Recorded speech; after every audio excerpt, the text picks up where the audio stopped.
భద్రాచలము పుణ్యక్షేత్రము అంతా రామమయం. భక్తుడు భద్రుని కొండగా మార్చి కొలువై ఉన్న స్థలం.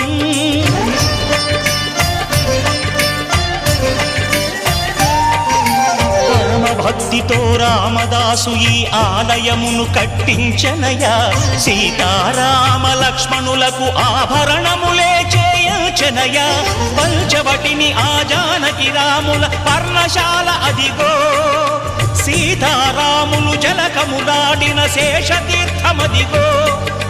రామభక్తితో నదిగా మారిన శబరి ఇదేనయ్యా.